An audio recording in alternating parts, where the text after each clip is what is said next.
HOA president laughed as my pregnant wife collapsed screaming. Called us worthless poor people. My wife's heart stopped on the concrete. Our premature daughter weighed only 2 pounds. Both in comas. I sat alone in that hospital broken. That cruel woman had no idea the storm coming for her. She hurt the wrong family. Before you watch full story, comment below. From which country are you watching? Don't forget to subscribe for more amazing stories. The summer heat pressed down on Maple Ridge Apartments like a suffocating blanket.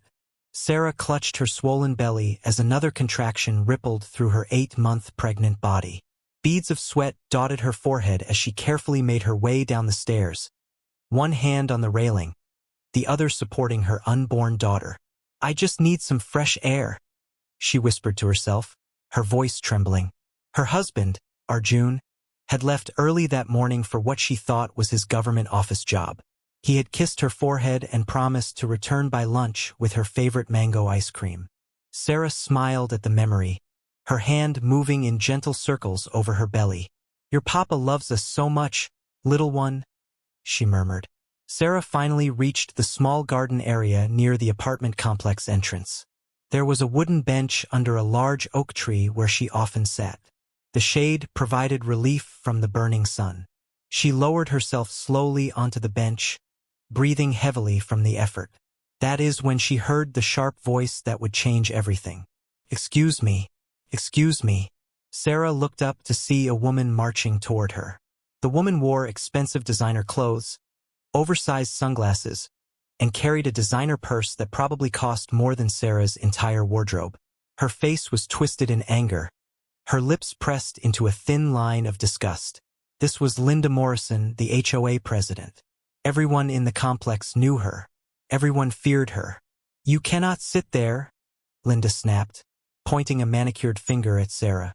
Sarah blinked in confusion. I'm sorry. This is a community bench. I just needed to rest for a moment. I'm not feeling well. I don't care if you're dying, Linda hissed, her voice dripping with venom. That bench was just painted yesterday. The sign clearly says wet paint. Do not sit. Can't you read? Sarah's eyes widened as she looked around. There was no sign. The bench was completely dry. She had sat here yesterday too and the day before that. Ma'am, I don't see any sign. And the bench is completely dry. Are you calling me a liar? Linda's voice rose to a shriek. Get up right now. Sarah tried to stand, but her legs were shaking. The pregnancy had been difficult. Her doctor had warned her about stress. She had already lost one baby 2 years ago, and the fear of it happening again haunted her every moment. Please, ma'am, I just need a minute. I'm 8 months pregnant, and I feel dizzy. I don't care if you're 10 months pregnant. Linda screamed. You people come into this neighborhood and think you can break all the rules. First, you move into the affordable housing units, and now you think you own the place. Tears filled Sarah's eyes. What do you mean, you people? You know exactly what I mean, Linda said coldly. People like you. Poor people. You don't belong here. This is a respectable community. Sarah's heart began to pound dangerously fast. Her chest felt tight. Please, I need to sit down. Something is wrong. Get up or I'll call security and have you thrown out. Linda grabbed Sarah's arm and yanked her upward with shocking force. Sarah cried out in pain as she stumbled forward. Her foot caught on the edge of the sidewalk. Time seemed to slow down as she fell, her hands reaching out instinctively to protect her belly. She hit the concrete hard. The impact knocked the air from her lungs. Sharp pain exploded through her stomach. She felt something wet and warm spreading beneath her. No, no, no, Sarah sobbed, her hands frantically touching her belly. My baby, please someone help me. My baby. Linda stood frozen for a moment, her face pale. Then, instead of helping, she turned to a security guard who had come running at the sound of Sarah's screams. This woman attacked me, Linda shouted. She tried to push me. I was just enforcing HOA rules and she became violent. Call the police. That's not true. Sarah gasped through her tears. Please call an ambulance. Something is wrong with my baby. But Linda was already walking away, her phone pressed to her ear, spinning her lies to whoever would listen. The security guard, A kind older man named Robert immediately knelt beside Sarah. "Don't move, ma'am. I'm calling an ambulance right now." As Robert dialed emergency services, Sarah felt the world starting to spin. The pain was unbearable. She could feel her consciousness slipping away. "Please," she whispered, her voice barely audible. "Please save my baby. Tell my husband. Tell Arjun I love him." Her eyes closed as darkness took her. Arjun sat in the large conference room only half listening to the budget presentation. As chief minister of the state, he attended dozens of meetings like this every week. But today his mind kept drifting to Sarah and their unborn daughter. They had decided to name her Anna. It meant inexhaustible, full of life. He smiled at the thought. His phone buzzed in his pocket. He usually kept it on silent during important meetings, but something made him check it. Unknown number. He almost ignored it, but something in his gut told him to answer. He excused himself and stepped outside the conference room. "Hello, sir. Are you the husband of Sarah Sharma?" The voice was urgent, professional, a hospital. Arjun's blood turned to ice. "Yes." "What happened? Is she okay?" "Sir, your wife has been brought to City General Hospital. She had a fall and there are complications with the pregnancy. You need to come immediately." The phone slipped from Arjun's shaking hand. His secretary, who had followed him out, caught his arm. "Sir, what's wrong?"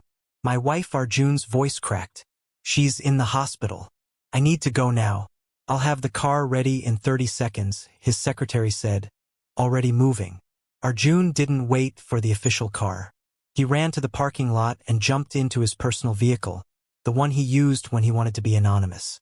The one Sarah thought he used to go to a regular office job.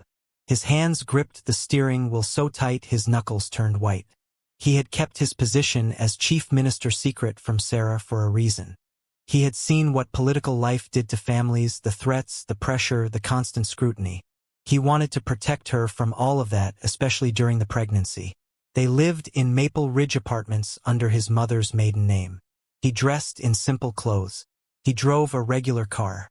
To everyone in the neighborhood, he was just another middle-level government employee. Only a handful of people knew the truth. Now, as he raced through red lights with his emergency flashers on, all he could think was that his precautions had been worthless. He couldn't protect her from everything. "Please, God," he prayed silently. "Please let them both be okay." 20 minutes later, he burst through the hospital doors. He didn't care about maintaining his cover anymore. He ran to the reception desk. "Sarah Sharma. Where is she?" "I'm her husband."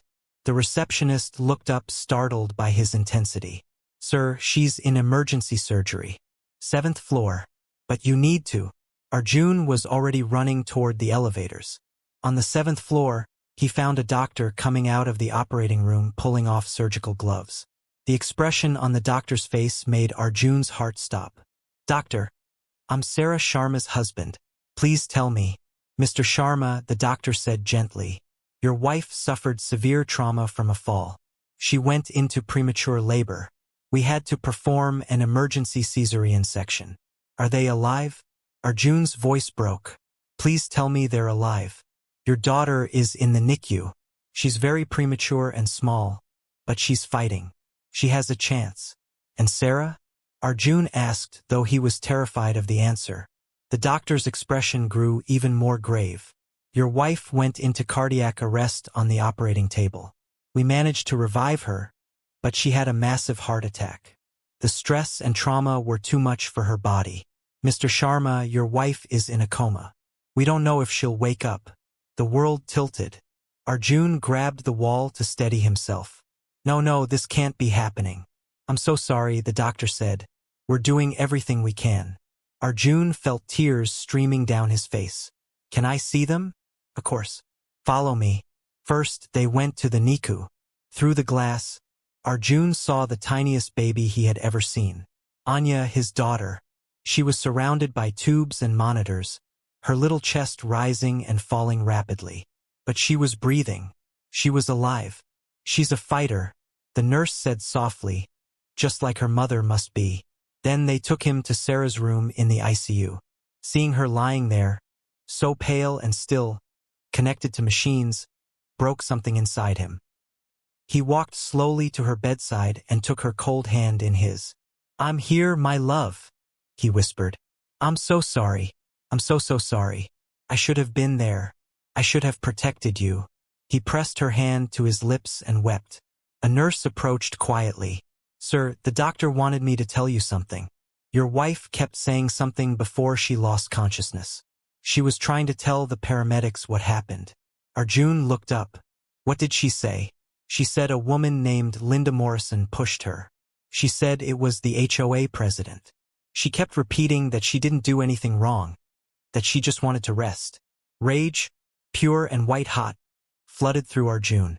Someone had done this to his wife. Someone had hurt her deliberately, had caused his daughter to be born fighting for her life, had put Sarah in a coma. "Tell me everything," Arjun said, his voice deadly calm. "I want to know exactly what happened." Over the next hour, Arjun gathered all the information he could. The security guard, Robert, came to the hospital when he heard about Sarah's condition. The old man had tears in his eyes as he told Arjun everything he had witnessed.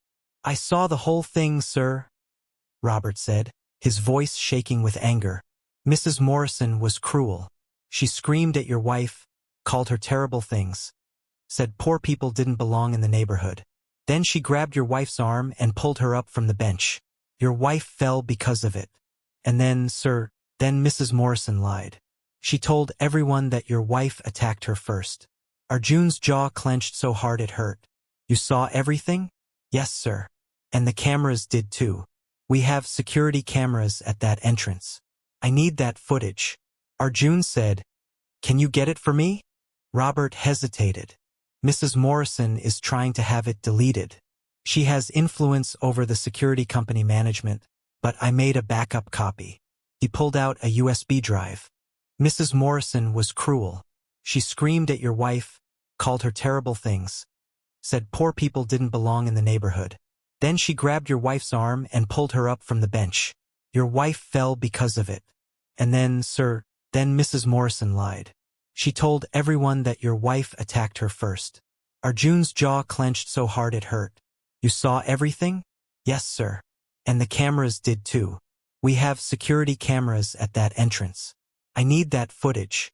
Arjun said, "Can you get it for me?" Robert hesitated. "Mrs. Morrison is trying to have it deleted. She has influence over the security company management, but I made a backup copy." He pulled out a USB drive. "I knew something wasn't right. I couldn't let her get away with what she did." "Thank you," Arjun said, taking the drive. "You may have saved my wife's reputation." Robert looked at him curiously. "Sir, if you don't mind me asking, who are you? I've seen you around the apartments, but something tells me you're not just a regular office worker." Arjun was quiet for a moment. Then he made a decision. The time for secrets was over. "My name is Arjun Sharma. I'm the chief minister of this state." Robert's eyes widened in shock. He started to speak, but Arjun held up his hand. "I kept it secret to protect my family. I wanted Sarah to have a normal life away from politics and power games. I wanted our daughter to grow up without that pressure. But my attempt to protect them failed. Now, someone hurt my family because they thought we were powerless.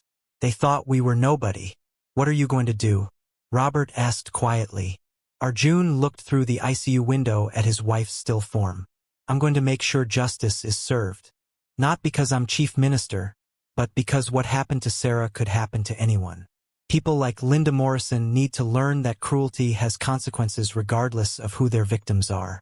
That evening, Arjun sat with his daughter in the NICU. He had put on a surgical gown and gloves so he could hold her tiny hand through the incubator port. "Your mama is so strong, Anya," he whispered. "She's fighting to come back to us.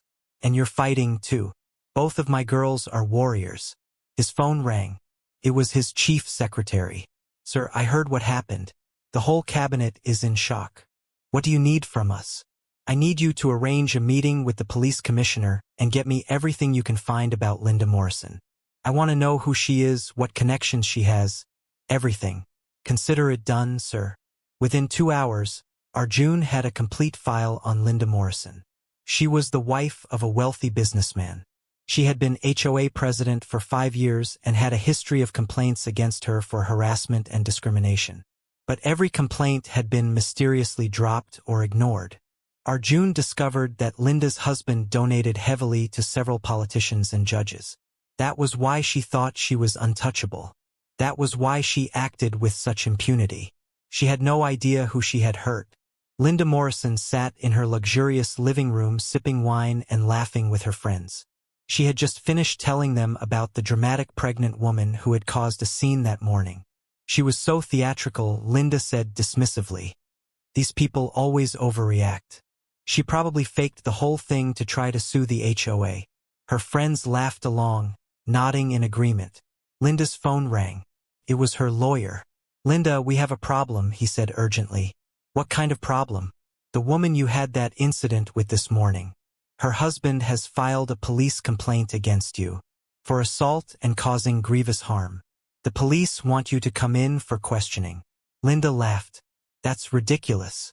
My husband will make a phone call and this will all go away. You know how these things work. Linda, I don't think you understand. This isn't going to go away. The woman is in a coma. Her premature baby is in critical condition. This is serious. Linda's smile faded slightly, but she waved her hand dismissively. We'll handle it. We always do. But over the next 24 hours, Linda began to realize that something was different this time. Her husband's calls to his political connections went unanswered. Lawyers, who usually returned his calls immediately, were suddenly unavailable. The police were being unusually persistent. The media had somehow gotten hold of the story, and it was spreading like wildfire. HOA president attacks pregnant woman. Read the headlines. Innocent mother in coma after cruel assault. The security footage that Robert had saved was released to the media. It showed everything clearly. Linda screaming at Sarah. Linda grabbing her arm. Sarah falling. Linda walking away while Sarah begged for help. The public was outraged. The video went viral. People who watched it felt their blood boil at the cruelty they witnessed. Comments poured in by the thousands. This monster should be in jail. How can someone be so heartless to a pregnant woman? This breaks my heart. That poor mother. I have tears in my eyes watching this. Where is the justice? Linda's world began to crumble. Protesters gathered outside her home. The HOA board held an emergency meeting and removed her as president.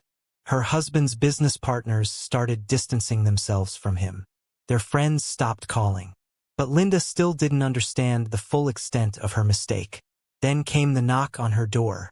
When she opened it, she found several police officers standing there with an arrest warrant. Linda Morrison, you're under arrest for assault causing grievous harm, attempted murder, and filing a false police report. This is insane. Linda shrieked. Do you know who my husband is? Do you know how much money we have? You can't do this to me. Ma'am, please come with us quietly, the officer said firmly. As they put handcuffs on her wrists, Linda's face turned red with rage and humiliation. Cameras flashed as media crews captured her arrest. Her perfectly styled hair looked disheveled. Her designer clothes seemed ridiculous now. She looked exactly like what she was, a bully who had finally been caught. At the police station, Linda was placed in a holding cell. She kept demanding to see her lawyer, demanding to make phone calls, demanding to be released. Finally, her lawyer arrived, but his face was grave. Linda, you need to understand something. The woman you hurt, her husband is Arjun Sharma. So what? Linda snapped. I don't care who. He's the chief minister, the lawyer said quietly. The color drained from Linda's face. What? Arjun Sharma is the chief minister of this state.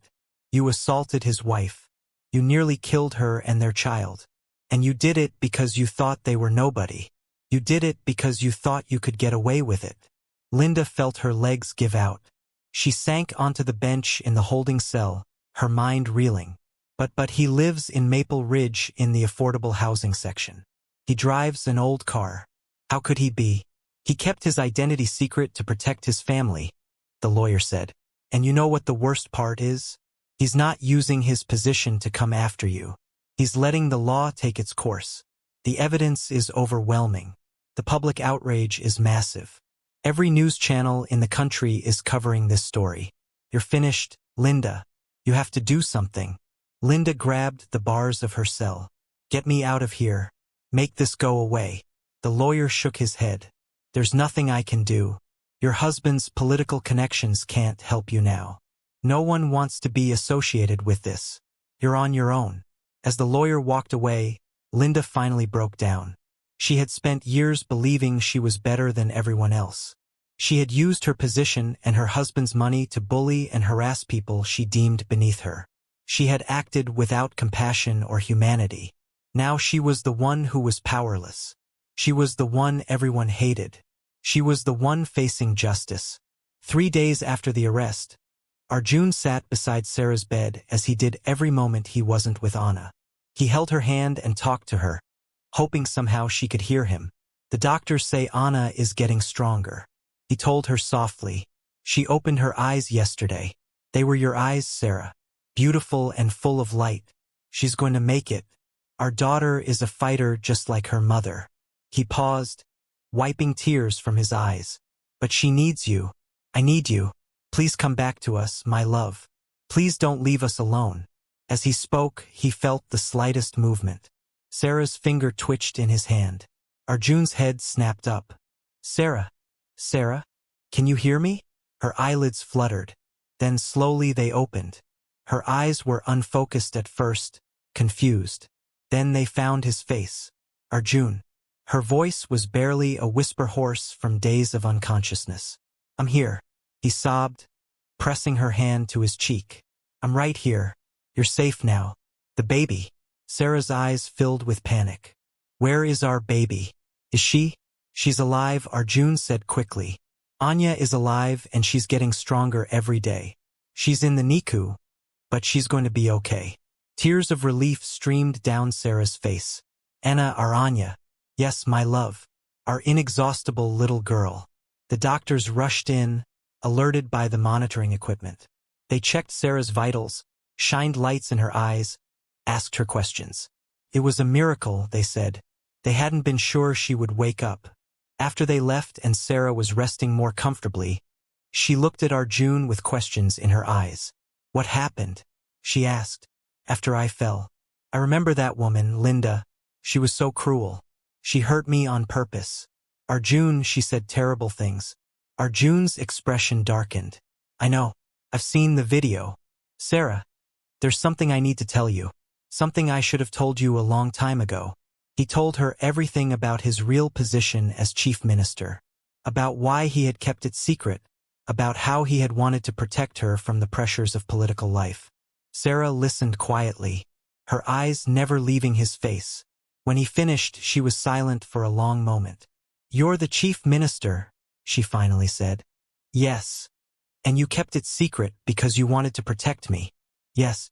I'm so sorry, Sarah. I know I should have told you. I didn't want our life to be consumed by politics. I wanted you to be able to walk down the street without bodyguards. I wanted our daughter to have a normal childhood. Sarah reached up and touched his face gently. I understand why you did it. But Arjun marriages are built on trust. We should have made these decisions together. I know. I'm sorry. But Sarah continued. I also know your heart. You did what you thought was right. And maybe if I had known would have been more careful. But maybe that woman would have been cruel to whoever crossed her path, no matter who they were. She's been arrested, Arjun said quietly. She's facing serious charges. The whole country knows what she did. People are furious. Sarah's eyes filled with tears again. I just wanted to sit down. I just needed to rest. I didn't do anything wrong. I know, my love. You did nothing wrong. This was not your fault. Over the next few days, Sarah recovered steadily. She was finally strong enough to be wheeled down to the NICU to see Anna. When she held her tiny daughter for the first time, both parents wept with joy and relief. She's perfect, Sarah whispered, gently touching Anya's tiny fingers. She's absolutely perfect. Just like her mother, Arjun said, his arm around Sarah's shoulders. Linda Morrison's trial became one of the most watched cases in the country. The video evidence was damning. Multiple witnesses, including Robert, the security guard, testified to Linda's history of harassment and cruelty toward residents she deemed inferior. The prosecution presented evidence of at least 15 other incidents where Linda had abused her position as HOA president to bully and discriminate against people. Most victims have been too afraid to speak up before, fearing retaliation. But now, emboldened by Sarah's case, they came forward. An elderly veteran testified that Linda had threatened to have him evicted because his car was too old and ugly for the neighborhood. A single mother described how Linda had called Child Protective Services on her with false allegations because she didn't like children playing in common areas. An immigrant family told how Linda had subjected them to constant harassment and racist comments. The pattern was clear. Linda Morrison had spent years being a bully protected by her husband's money and connections. She had caused immense suffering to countless people who had no power to fight back. During the trial, Linda's lawyer tried every defense they could. They claimed Sarah had been trespassing. They claimed Linda had felt threatened. They tried to paint Linda as the victim. But the evidence was overwhelming. The video didn't lie. The witnesses were credible. The medical reports showed the direct link between Linda's actions and Sarah's injuries. When it was time for sentencing, the judge looked at Linda with barely concealed disgust. "Mrs. Morrison," the judge said, "you have shown a pattern of cruelty and abuse that is truly disturbing. You used your position of authority to torment vulnerable people. You showed no compassion, no empathy, no humanity. When confronted with a pregnant woman who was clearly in distress, you chose violence and cruelty. Your actions nearly resulted in 2 deaths. And even after all of this, you have shown no genuine remorse." Linda stood silent, her face pale. Her expensive lawyers flanked her, but there was nothing more they could do. "This court finds you guilty on all charges," the judge continued. "You are sentenced to 8 years in prison for assault causing grievous harm. You will also pay full medical expenses for both victims, compensation for pain and suffering, and a fine of $5 million to be distributed among all the victims of your harassment." Linda's knees buckled. 8 years. The reality of it hit her like a physical blow. Furthermore, the judge added, "You are permanently banned from serving in any HOA leadership position, and you will be required to complete anger management and community service upon your release." This sentence should serve as a message that wealth and connections do not place anyone above the law. Cruelty has consequences. As the bailiffs led Linda away to begin her prison sentence, she finally broke down completely. All her arrogance, all her sense of superiority, all her cruelty had led her to this moment. She was no longer the powerful HOA president. She was just another prisoner facing years behind bars for her crimes. The courtroom erupted in applause. The victims Linda had tormented over the years hugged each other, crying with relief. Justice had finally been served. 6 months later, Sarah sat in the renovated community garden at Maple Ridge Apartments. Anna was in her arms, now a healthy, growing baby with bright eyes and a ready smile. The little girl had defied all the odds. She was thriving. The garden had been transformed. Where there had once been only that single bench, there was now a beautiful space with multiple seating areas, shade structures, and flowers. A plaque had been installed reading Sarah's garden, a place of rest for all. The HOA had undergone major reforms. The board had been completely replaced with fair-minded people who actually cared about all residents. Discriminatory rules had been abolished.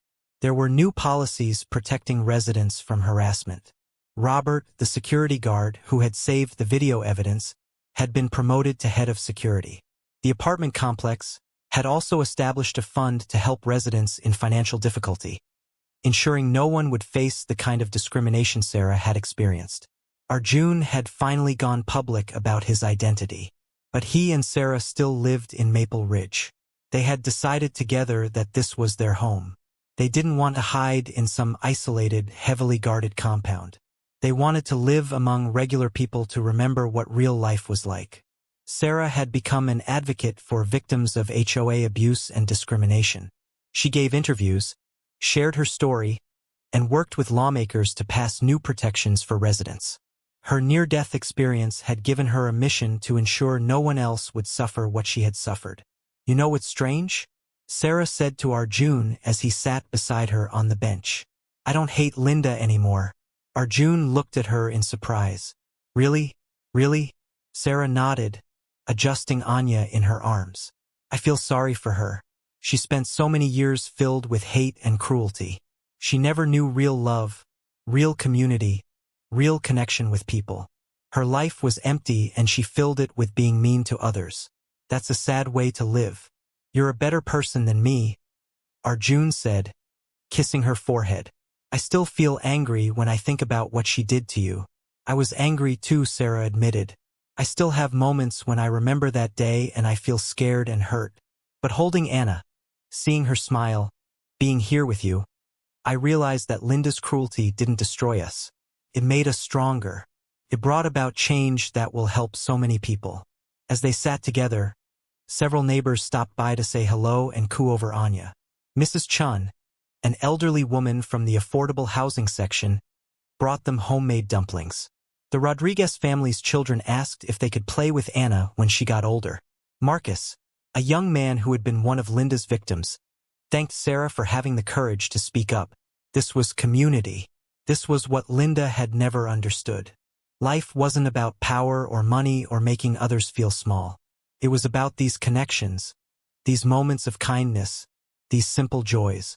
That evening, as Sarah put Anya to bed in the nursery they had lovingly prepared, she sang softly to her daughter.